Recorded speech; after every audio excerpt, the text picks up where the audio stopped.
Hello and welcome to the show. And I'd like to ask you a question. Do you actually believe that you are what you eat? It's a question that comes up many, many times. And some of us are very fortunate. We can eat anything we like and we don't get fat. We don't have any allergic reactions to our food. Some people aren't so fortunate and they react to gluten, peanuts, and some people have terrible reactions, even as far as becoming very unwell, having anaphylaxis, which some of you may or may not be familiar with, but these are some of the topics that we will be addressing today. And the guest today is Karen Cappetta. Is that how I pronounce your name? That's perfect, Paula, perfect. I'd really love you to welcome Karen to the show today, because today she has some very important information to share with you. Maybe you are one of those mums, and when they take your children out to parties, you worry all the time just in case they eat something that can cause this allergic reaction, and you want to protect your children. So Karen is here today to tell us about her cookie dough. So can you introduce yourself, please, Karen, to the audience, what it is that you do and your experience and what brought you to this line of work? Hi, Paula. Thank you so much, firstly, for having me on the show today.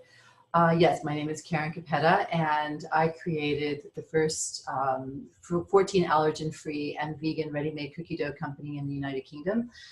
It goes back to when I began in alternative baking. I was one of the pioneers in alternative baking probably about 11 years ago. To the show. And are you one of those people who believe that you are what you eat? Or maybe you think that food is the medicine of life. Or maybe you are one of those people who really don't give a fig about what you eat, and as long as it fills your tummy and satisfies that need inside of your tummy. It could be that you're a mum or a dad and you have a child that's got an allergy. And when you go out to take your child to a party, you're in constant fear that they may eat something that could cause an allergic reaction, that can cause them discomfort, and even anaphylaxis. These are some of the questions that my guest today, Karen Cappetta, will be discussing. So hello to you, Karen. How are you today? Hi, Paula. Thank you. I'm well, and thank you for having me on the show. And thank you. I really admire people like you that are taking control of this situation, because there are so many people that allergies affect today. There's so many people that actually have got no time to prepare their food and to eat nutritious food. And I absolutely do believe that food is our medicine. It is so important to get that balanced diet and to eat nutritious food that's not just good for you, that it's also good for the environment. Because if we're happy, and I'm not talking about the environment meaning the material things like cupboards and books, I mean the external environment and where we communicate with other people. Because if we are well inside, we project outwards being well, and it makes communications and our external environment so much better and lessens the fear that we have to deal with every day. How do you feel about that? Absolutely, Paula. I couldn't have said it better myself. I do think that, sadly, there is an increase in food allergies. And autoimmune diseases there's an epidemic of autoimmune diseases that are completely out of proportion.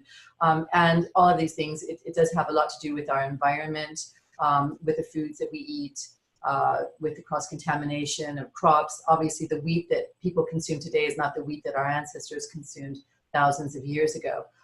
And also the fact that wheat crops, if they're not organic, are being sprayed with glyphosates, which is really, it's recently been patented as an antibiotic, and it's a pesticide, which is very harmful. So if you can imagine, you are ingesting, glyphosates every time you eat pasta, bread, anything else that's made with wheat, desserts, whatever.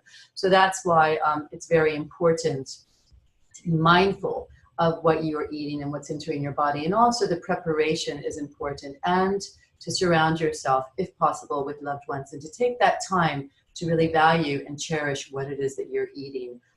As you said earlier, it is not only what we eat, but it's actually the food that we eat is feeding our cells within our body. And that's why it's so important that in the preparation, that you don't prepare food when you're in a hurry, if at all possible. You don't prepare food when you're angry, when you're frustrated, when you're sad, because that energy is being basically transported into the food that will then go into your body, into each and every one of your cells.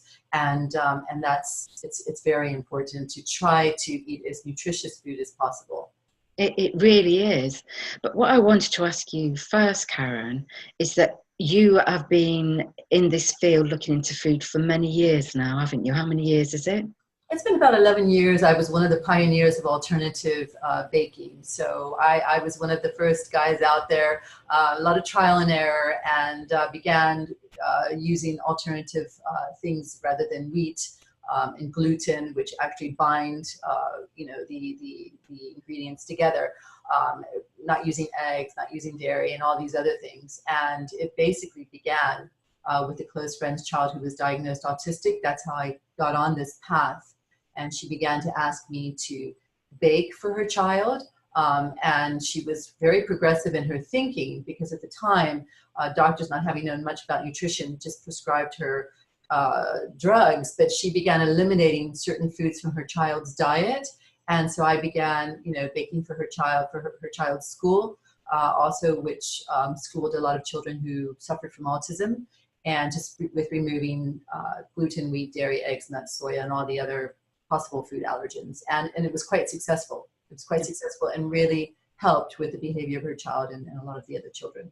And we can also extend this to the drinks that you give a child as well, in the form of squashes, which people tend to think are quite safe to give a child squash. But it's really important to look at the labels, look at the chemicals inside that drink, the E numbers, Absolutely. especially when a child has ADHD, because this increases that symptom quite dramatically, doesn't it?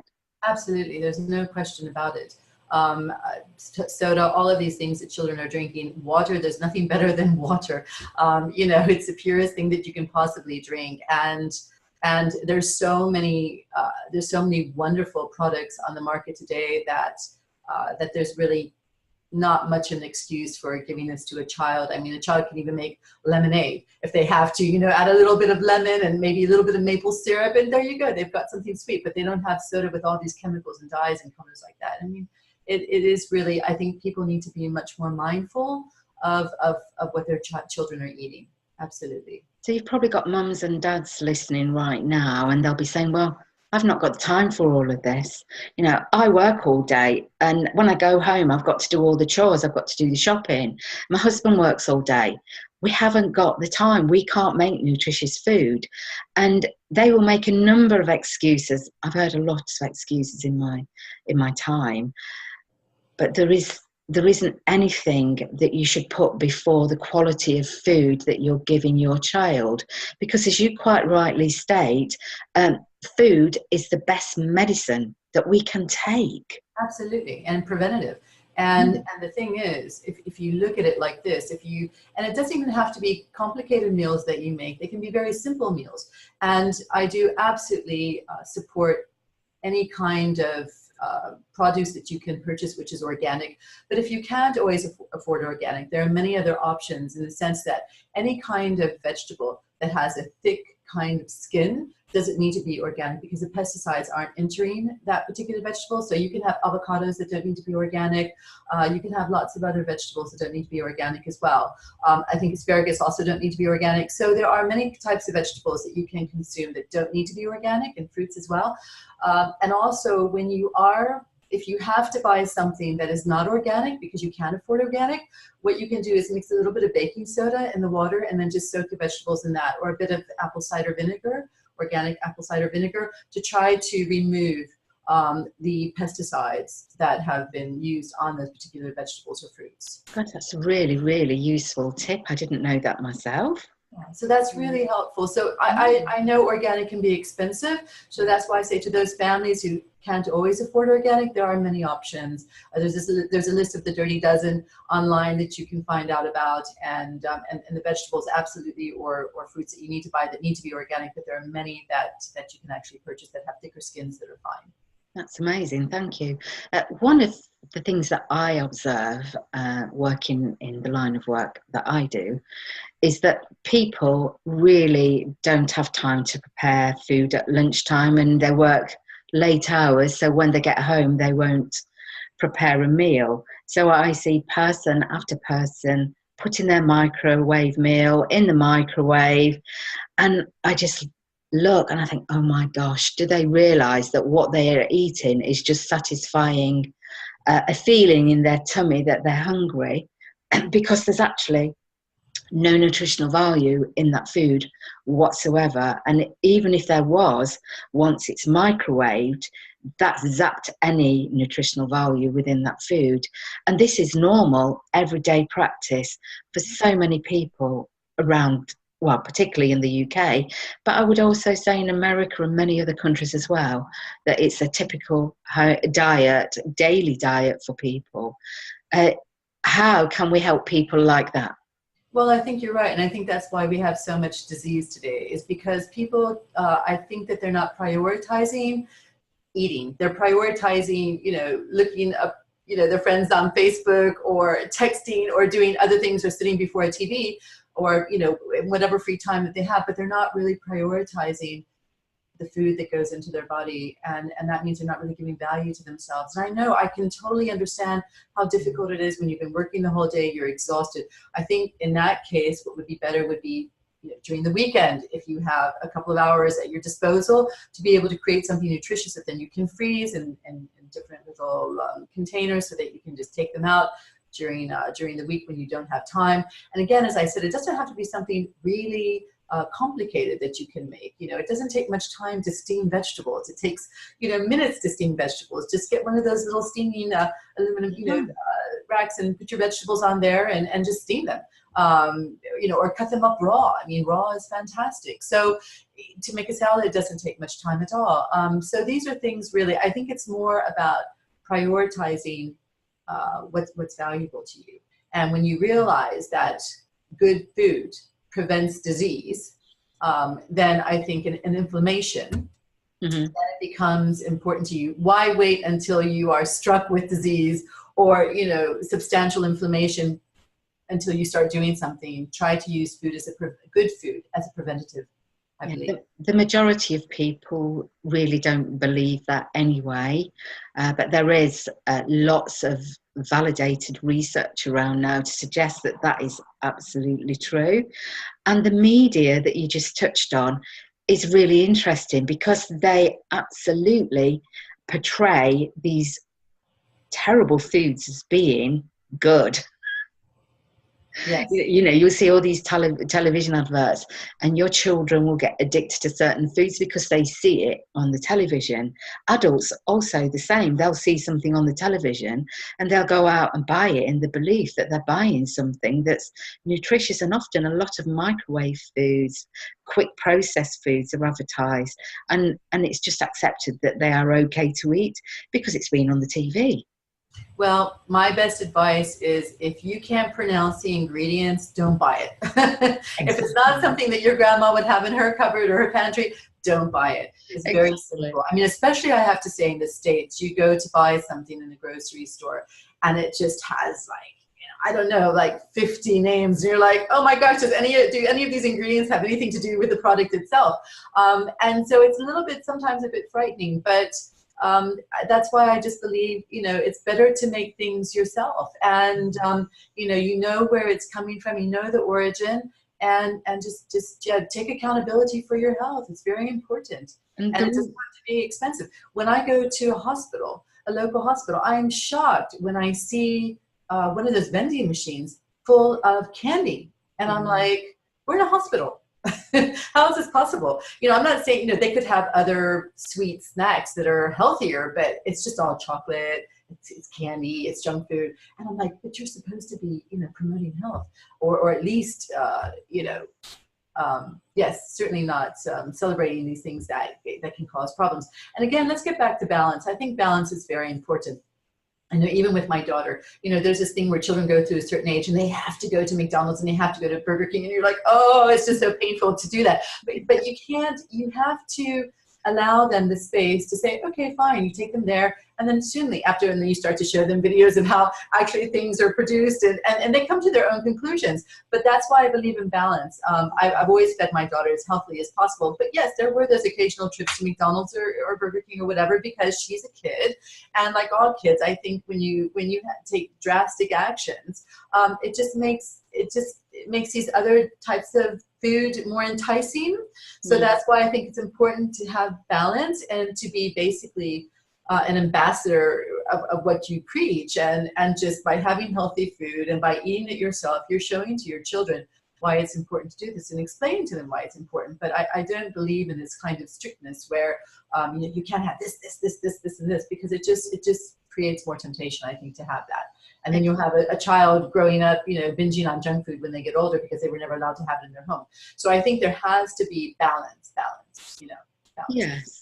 And even if you are have insight into the fact that food is your energy, and you bring your child into the world and you do all the right things for that child, once they get to a certain age and they're going to school with other children, they say, oh, well, we're going to McDonald's tonight, we're going to Burger King, Absolutely. We're going to have this sort of candy all the time. Then that child will say, well, how come I've not been having those things? And it can work against you. Absolutely. Or even little birthday parties when they're younger, when they're 6, 7, 8, the moms allow Coca-Cola, other drinks like this, other soft drinks. And, of course, you don't want to separate them from their friends. So, you say, of course, you allow your child to indulge in that occasionally. But I think, as I said, balance is very important. Yeah. And again, let's talk about the idea of when you prepare food, to prepare food with love, to get your children involved, to have them be your little sous chefs there, to allow them to explore the beauty and the excitement of preparing something that you're going to be then eating, that's going to be very healing in your body. And then that time where you actually sit together, whether it's just yourself, your child, the whole family, whomever it may be, where you sit together and you can actually discuss, your day, how things are. Nothing obviously too emotional, but just to discuss pleasantries and how the day went. And all of that is just, it's so healthy, and it's just feeding your soul, and it's all part of how things would be wonderful if they could be like that. Yeah, I was looking at some research, and this is not recent research. I think it was about 3 years ago, and it was talking about children today can't even identify vegetables because they've never seen them. They've never been brought into the house. Wow. And it was things like aubergines and avocados, and these aren't extraordinary vegetables. They're normal vegetables that I would eat anyway. And it was a shock to me to know that parents aren't bringing fresh vegetables into the home, and children aren't identifying with them because they don't know that they exist. Well, it's quite shocking, and I would say to those parents, please become more responsible for yourselves and for your children. And also, even if you can't, even if you're in a hurry, even if you were to buy frozen vegetables, okay, they're better than no vegetables at all, because when they're frozen, that they're frozen immediately, so they're preserving a lot of their nutrients, and then it's just a question of steaming them. So even if you can't buy fresh, frozen will do the job. No, and that's why, as I said, even with all these soft drinks, all this junk food, what it's doing is it's affecting the microbiome of your child and of yourself. And that's where where you have your good and your bad bacteria, and the majority of them are located in your gut, where your health takes place. So that's why it's very important to give your gut prebiotics and things like leeks and apples and onions and garlic. All of these things serve as prebiotics and feed the very good bacteria in the gut. So when you constantly feed yourself with junk food or food that has absolutely no nutritional value whatsoever, you are destroying the microbiome, the very good bacteria in your gut, along with antibiotics, along with stress, which there's an epidemic of stress today as well in our world, because we're always on this, in this fast-paced way of living. And so that's why at least around mealtime is when you need to detach yourself from stress, all the thoughts going on, work, everything that's been bothering you the entire day, and just take that space of time with your loved ones, or even by yourself. Take that space of time and give it to yourself. You owe it to yourself. You owe it to yourself to honor that time and honor yourself, because by not caring about the food that you eat, you're not honoring yourself as a human being. And that much you owe to yourself. You really do. As many times as we say this to people, unfortunately, they feel that they can't get into that space because they may even have to eat their lunch at their desk while still using their computer. And we can stress this as much as we like, but some people really feel that they can't do that. What can you say to people like that? Well, I would say, if you feel that you can't bring something that you've made at home to your workplace and heat that up, then at least you've got breakfast, and at least you've got dinner that you can be responsible for, that you can try to make that time, even if it means waking up a little bit earlier, but having something nutritious. Even this morning I had grapefruit, I had cucumber, I had mint, I just put them all in my juicer. And when you juice like that, and they say intermittent juicing is very important, by the way, on a weekly basis, but when you juice like that, you're feeding the cells in your body, you have more energy.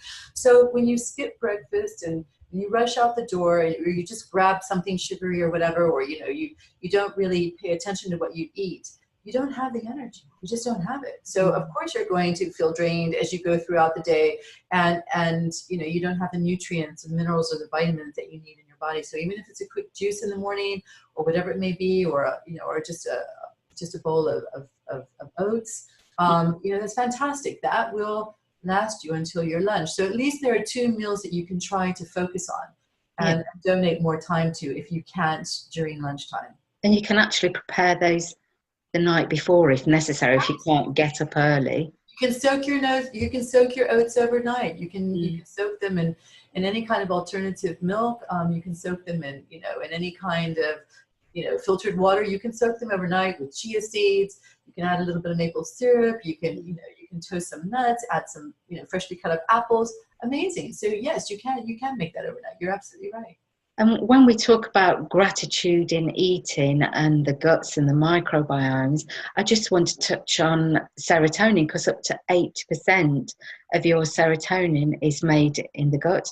And the serotonin is the thing that keeps you happy and balanced. So what is this doing to the serotonin if we're not eating a balanced diet? Well, as I said, 70% of your immune system is in your gut. So basically, it's affecting us in all kinds of ways. I think that if the microbiome is affected, it can obviously affect your mood. You can have mood swings. They're also saying that it's a cause of depression as well, that you have an imbalanced microbiome. So it's very important. You can look into probiotics as well. And actually, what you eat is the best and quickest way of affecting your gut. Mm-hmm. So let's say people who suffer from celiac disease. Okay, in the normal person, they can have, and a person who doesn't suffer from celiac disease or who doesn't have any intolerances to wheat, they can have bread in the morning, okay, and what happens is every time when you have wheat, it breaks down the lining of your gut. But in a person who doesn't suffer from celiac disease, basically within 3 to 5 days, that gut lining is repaired. So you can have, bread, boom, it destroys your gut, then 3 to 5 days it's repaired. You can have pasta, all these other things that contain wheat. But in a person who suffers from celiac disease, basically, time after time again, the lining of their gut is destroyed. So that's why it's very important to be mindful of what you're eating. And if you are going to have wheat, if you're not affected by wheat, then I would certainly recommend that you always use organic flour, or that you purchase pasta that's organic, or or something like that, or that you have organic bread, because that way you know that it hasn't been sprayed with glyphosate. Yeah, and by being responsible for your diet as well, in circumstances with celiac disease, that is going to lessen the dis-ease that you receive, isn't it? Well, the thing is with celiac disease, it's really incurable. So there are intolerances to gluten and to wheat, and those you can improve your gut lining with time if you just don't consume wheat. But with celiac disease, once you have it, it's lifelong. So all you have to do is be very attentive to everything that you eat. And that's why it's so difficult for people who suffer from celiac disease when they go out to restaurants, because obviously people are baking with ovens that they've baked traditional goods in that contain wheat, and therefore there's cross-contamination and they get gluten, and therefore they suffer as a result of that.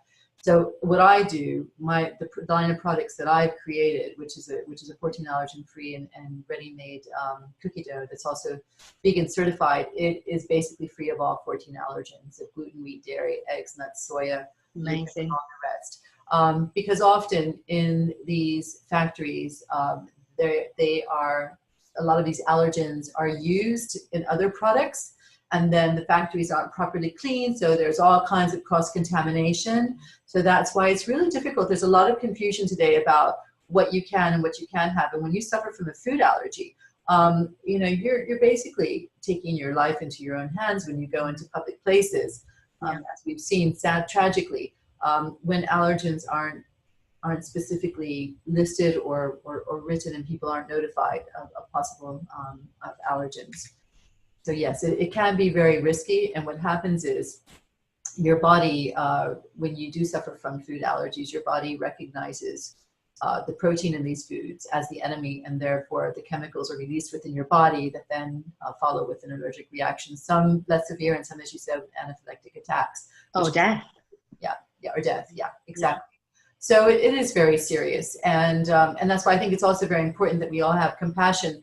I think it's very difficult for those who don't suffer from food allergies to be compassionate of those that do and say, oh, it's all in the head, or it's this, or it's that, or whatever. A lot of it's environmental. A lot of it is because also we're starting to consume very exotic fruits that have never been in our diets. And therefore you can become allergic to basically anything. You can become allergic to mango, apples, whatever. So it's very important, and at any time of your life as well, which is quite interesting. So it doesn't just happen at birth, it can happen at any time in your life. But that's why it's important to be very attentive to foods and to be able to read your labels and take responsibility when you go into a supermarket. And I do feel that, I know what you're saying, that there are many people who aren't conscious about food, but I do think that there is a growing movement to try to get people, to propel people to be more responsible, and to make those who make food more responsible for the food that they provide. I think you're absolutely right. At this moment in time, people are becoming vegetarians at fast rate. People are becoming vegans, and this is a growing market, but yet the price of foods for vegans and vegetarians is not coming down, and they say they keep the price artificially high because of demand, but yet demand is really rising. So I just trust that the corporations will be doing the right thing and making food more available and more cost effective for people who are vegans and vegetarians in the near future. I think you're right. And I think the power always lies ultimately with the people. And I think the big corporations forget that until we start boycotting certain products and saying we're not going to allow this. And the strength always lies with the people ultimately. Yes. And that's why consumers need to realize that, their choices do make a difference. Mm-hmm. And I think, yes, and I think that's very important what you're saying. And it's a shame that people are only interested in profit. But I do believe that that's why we need to be more responsible and realize that we can do a lot more with less, so to speak. And of course, a lot of the food that we're eating today lacks the nutrition that it had in the 50s. As Leonie Wright pointed out in one of the previous shows, that a peach that you ate in the 50s, the nutrition in that peach, if you were trying to replicate that nutrition today, you would have to eat 16 peaches, I believe she said. Yes, I wouldn't doubt it, which is really quite shocking. But then that goes back to all the pesticides that are being used, and to yield more food for the world. But what it's doing is it's actually ruining the soil and the microbiome of the soil. And the plants themselves, because when you use all these pesticides and then the plants become resistant to the pesticides, and it becomes just one mess. So that's why I think it's very important that that we say no to glyphosates, and we say no to all these other fertilizers and pesticides that are being used, because that is basically going into the cells of the plants that you are then consuming. So so yes, obviously what we consume today is not what our ancestors consumed, because the soil is depleted in minerals and things of that sort. But that's why it's very important, yes, to move away from perhaps this kind of industrial, agricultural state that we've been in, as you said, for the last 50, 60 years. It's not just that though, it's also the genetically modified foods that we're eating, and actually it doesn't even identify that on the package that it is genetically modified, because of the deals done between the corporations and the government, that they don't even inform us that we're eating genetically modified food. And I think that's a travesty.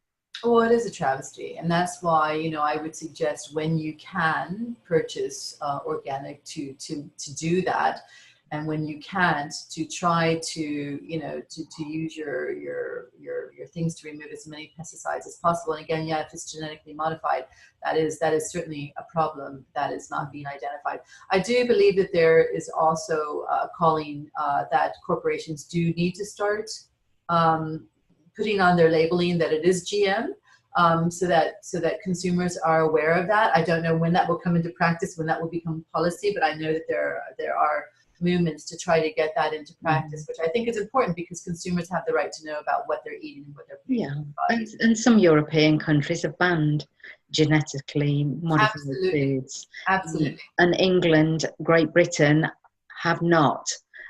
They did a deal, I think it was around 3 years ago, 5-year deal, that this would carry on in this country, and they wouldn't tell the British citizens that this is going on. And shocking. It's almost a bit like factory farming, and I think factory farming is going to start taking its place in the United Kingdom as well, from my understanding, which I think is really shocking. And the conditions that these animals are made to live in, and again, the antibiotics that they're fed. So every time these animals are given antibiotics to prevent disease or sickness, that's what you're consuming. Every time you consume normal meat, you're consuming antibiotics, preservatives, all of these things, which again are affecting your microbiome. They just are. Plus, of course, those animals are very stressed before. Traumatized, absolutely. Traumatized. And you're ingesting traumatized meat. So that's what it is. It's traumatized meat. So because of the way that they're being slaughtered. So it's really, I think, as I said, a plant, you cannot fail with a plant-based diet. You just cannot fail with it. You have more energy, you feel good, it's feeding your microbiome. Root vegetables are wonderful to feed the microbiome. And as I said, even as many raw vegetables as you can possibly eat are even better, without removing the nutrients.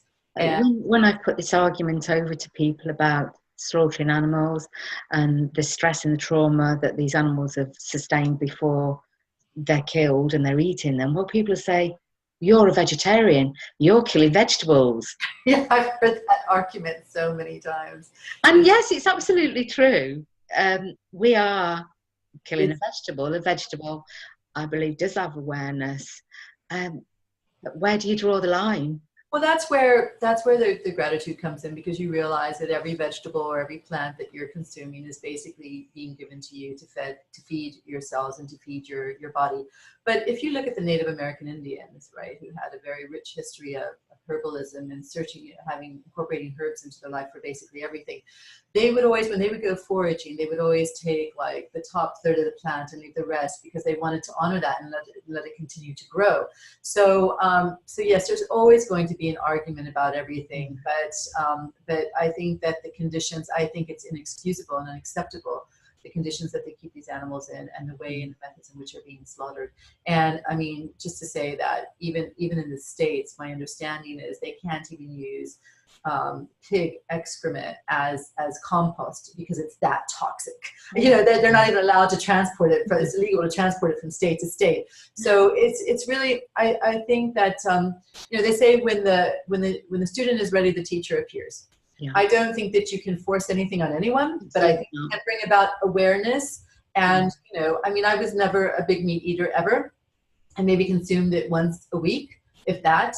And the last 3 years, I haven't touched meat just because it's been a conscious decision not to. I just wanted to stop eating meat altogether because I think I viewed a couple of films about, you know, what happens to these animals, and so it really lived for me. You know, so I think when you're ready, it's important to just be exposed to information, the truth. Because the truth will always set you free. And then, you know, as an individual, you have to be accountable for the decisions that you make. Yeah, I think I am really fortunate to have been born in the 50s because my diet was absolutely organic, and we had our own chickens that my father slaughtered for the Sunday roast. We literally did only have meat once a week, and they were animals that we'd reared ourselves, and we loved those animals. If you can love a chicken, I admired my chickens. I thought it was really nice to be brought up like that. So, you know, I believe my life expectancy, God forbidding there's no accidents in my life, is going to be quite long compared to children born today that don't have the opportunity to have that sort of diet. But somebody said something interesting to me, and that they said, if you were not prepared to slaughter that animal and to eat it, you shouldn't be eating it, because it's so convenient now just to go to the butchers and pick it. That's very interesting, and I think that's very well said, that if you're not prepared to slaughter an animal yourself, why would you eat it? I think that, I think that pretty much says it all, doesn't it? Yeah, I have some friends, and they had a farm. They don't have the farm anymore, and they reared their animals to eat. They knew that they were going to slaughter the animals and put them in the stable over the winter to cure them. And they live a very healthy lifestyle, and those animals were very well treated and loved, and they didn't die in a stressed way. And that makes all the difference, because they were grateful to those animals. They gave their gratitude to those animals by treating them well.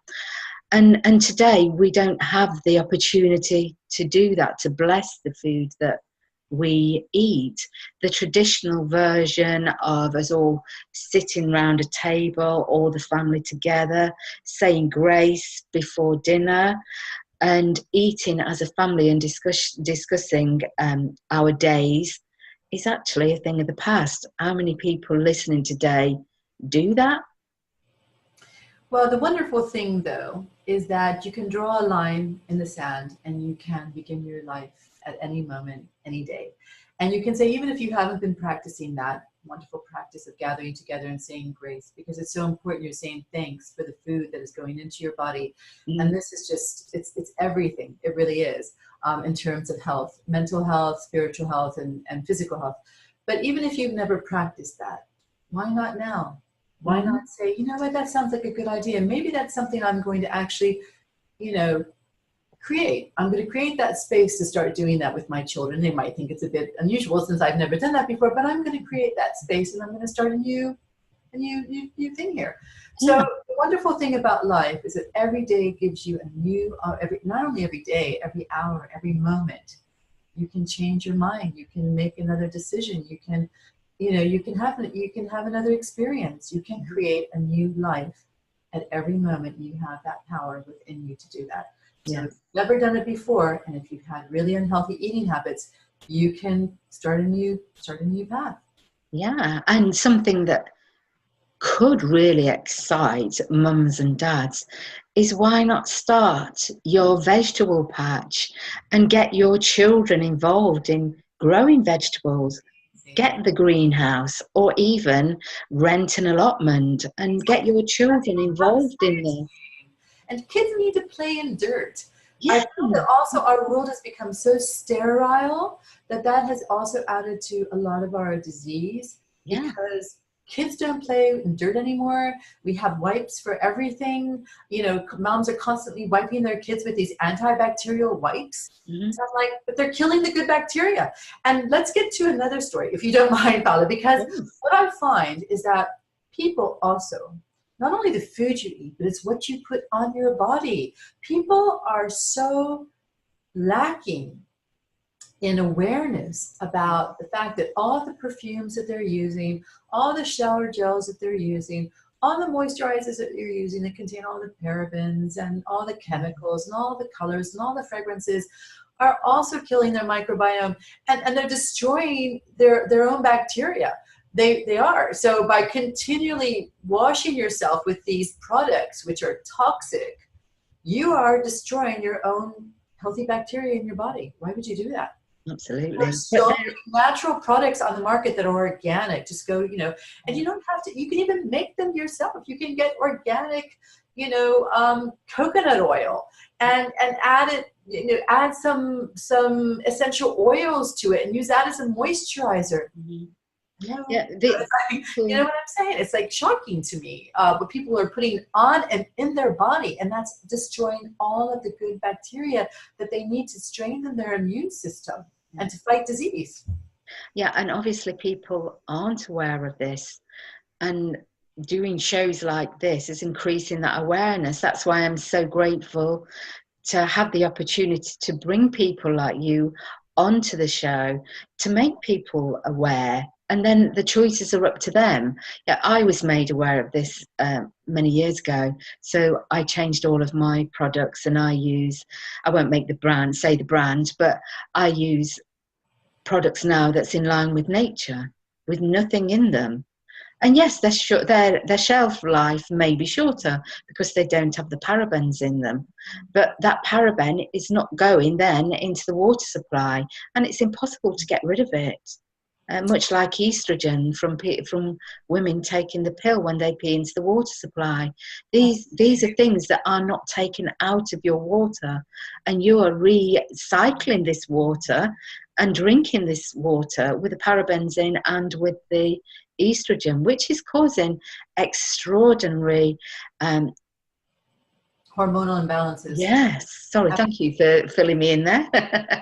Absolutely. But it Absolutely. really is not just for children, but for men and women, and it's causing real difficulties in actually reproducing children, you know, As for well. men. Yes, there's a lot of it's environmental, a lot of it, yeah, absolutely. And we have the men boobs, and we have the toxic bellies that's developing.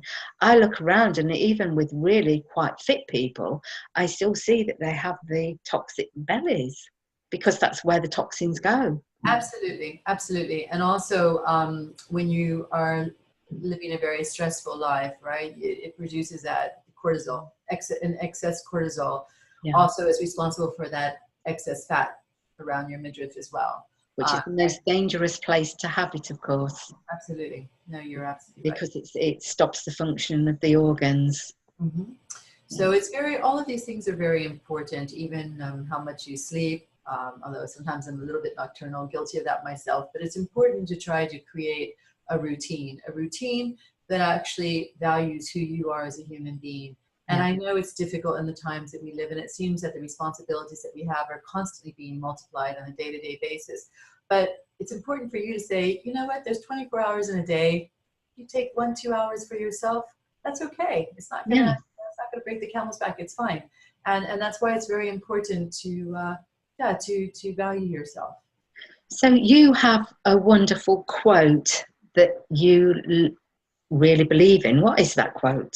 Okay, well, I'm not really fond of country music, but I do very much like the songwriter Dolly Parton, and I like very much this quote, and I don't know if I'm saying it word for word, but she basically says the way that she looks at things is that you know, if you want the rainbow, you have to sometimes put up with the rain, and that's true. I think you know, it makes you very resilient, and it's important to realize that, you know, problems are just challenges, and everyone has challenges. And if you see it as something that, you know, that you look forward to solving and you kind of perceive it in a different way, then it won't weigh so heavily upon you. And I think it's all, we were talking earlier about this, the mind, the body, and the soul connection, and how important it is to try to keep that balance and that alignment between all three parts. You know, because you can be super, super uber healthy, but if your mind, if you don't have the right thoughts and your mind isn't in the right place, it doesn't matter how healthy you are, you know, that mind is going to affect your health. And your soul has to be in the right place as well. So it's about coming in and about creating this harmony between all of these various parts. That is what I call our Trinity. You know, we have these three things going on, and I believe that if one of them is out of alignment, then the mind-body connection comes in, and it doesn't matter which one it is, it's still going to have an extraordinary effect on you. Absolutely. Absolutely. And that's why I can't emphasize enough how important it is that whatever you do, especially with your food preparation, do it with love, with lots and lots of love and joy, and make that love and joy apparent to your children, because they will then follow your patterns. And that's why with my cookie dough, I inject so much love into it. And I hope that I'm making people happy, because when you think about children who have food allergies, and when they do go to these parties or they do go to these events, their mothers are worried to death about the fact that they may, you know, have something that may contain one of the food allergens, and that they could have an allergic reaction. And the children also don't understand why it is that they can't be part of the group, part of the, you know, to share in this celebration with their friends and enjoy eating the same things that their friends enjoy. And that's why it was very important for me to make our products very inclusive, to include, you know, any child who can suffer from any allergy. And I know that you have been very generous today with your time, but it doesn't stop there, does it, Karen? Well, thank you for saying that. Well, no, we do have a special offer as well for all those who are listening to this particular program. You can purchase our Angels and Cookies 14 allergen-free and vegan ready-made cookie dough from Yumbles. And Yumbles is an online food and artisan marketplace. And if you just use the promo code, which is ANGEL, ANGEL 5 in uppercase letters, on Yumbles, you can purchase any of our Angels and Cookies ready-made cookie dough with a 5% discount. So when someone buys your product, what is it that they have to do with it?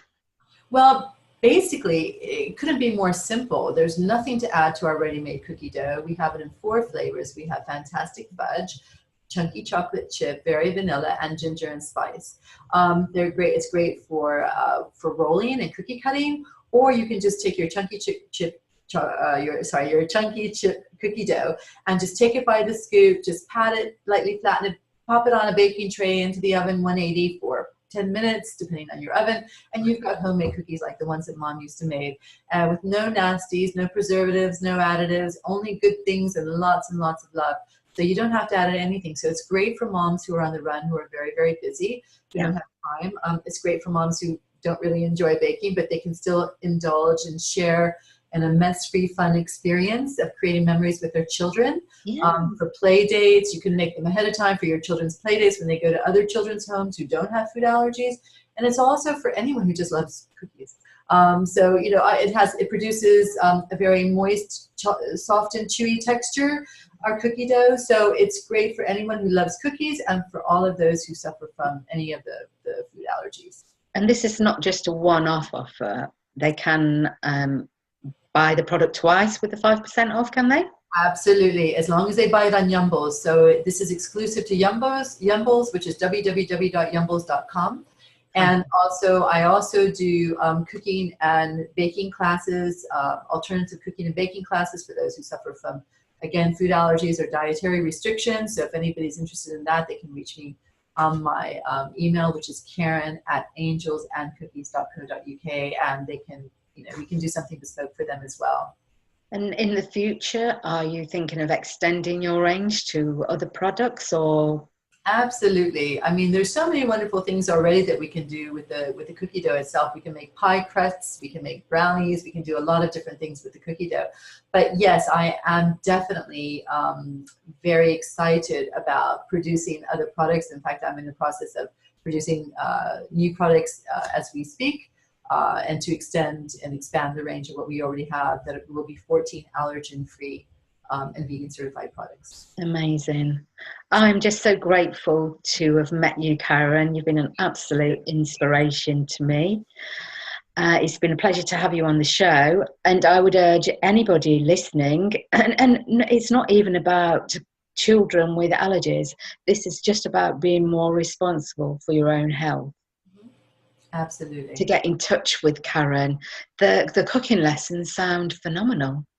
Thank you. Well, everything I do with passion and love. That's very important for me. So if you want to inject more passion and love into whatever it is that you do with cooking and baking, then by all means, please do be in touch. So great. Thank you again for being on the show. And I look forward to other people getting in touch with you, because I'm sure they will.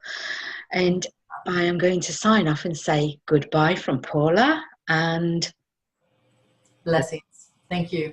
Thank you very much. Take good care. Bye-bye. Bye-bye.